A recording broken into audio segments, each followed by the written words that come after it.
हरे कृष्णा। हर माह के शुक्ल और कृष्ण पक्ष की त्रयोदशी तिथि को प्रदोष तिथि का व्रत किया जाता है।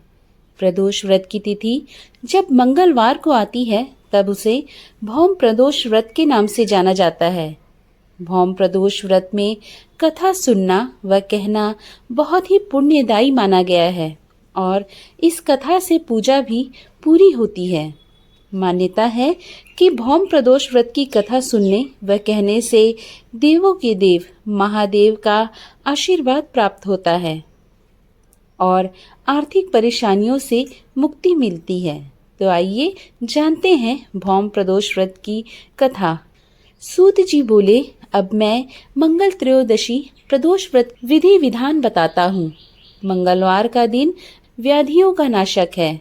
इस व्रत में एक समय व्रती को गेहूं और गुड़ का भोजन करना चाहिए। इस व्रत के करने से मनुष्य सभी पापों व रोगों से मुक्त हो जाता है। इसमें किसी प्रकार का संशय नहीं है। अब मैं आपको उस बुढ़िया की कथा सुनाता हूँ जिसने यह व्रत किया व मोक्ष को प्राप्त हुई। अत्यंत प्राचीन काल की घटना है। एक नगर में एक बुढ़िया रहती थी। उसके मंगलिया नामक एक पुत्र था। वृद्धा को हनुमान जी पर बड़ी आस्था थी। वह प्रत्येक मंगलवार को हनुमान जी का व्रत रखकर यथाविधि उनको भोग लगाती थी। इसके अलावा मंगलवार को न तो घर लीपती थी और न ही मिट्टी खोदती थी।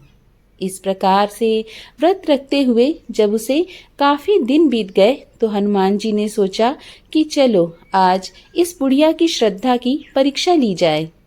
वे साधु का वेश बनाकर उसके द्वार पर जा पहुंचे और पुकारा, है कोई हनुमान का भक्त जो हमारी इच्छा पूरी करे?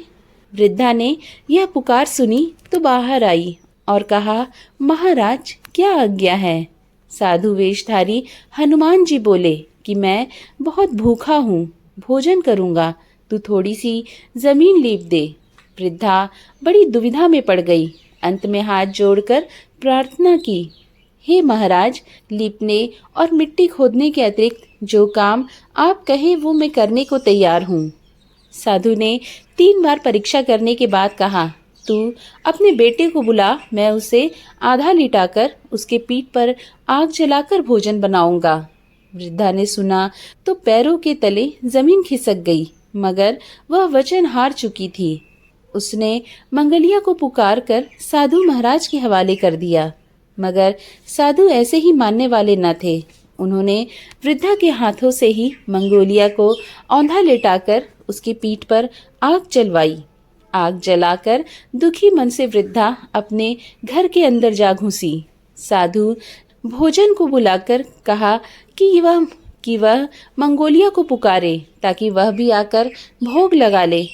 वृद्धा आंसू भरकर कहने लगी कि अब उसका नाम लेकर मेरे हृदय को और न दुखाओ। लेकिन साधु महाराज न माने। वृद्धा को भोजन के लिए मंगलिया को पुकारना पड़ा। पुकारने की देर थी कि मंगलिया बाहर से हंसता हुआ घर में दौड़ आया। मंगलिया को जीता जागता देखकर वृद्धा को सुखद आश्चर्य हुआ। वह साधु महाराज के चरणों में गिर पड़ी। साधु महाराज ने उसे अपने असली रूप के दर्शन दिए। हनुमान जी को आंगन में देखकर वृद्धा को लगा कि जीवन सफल हो गया।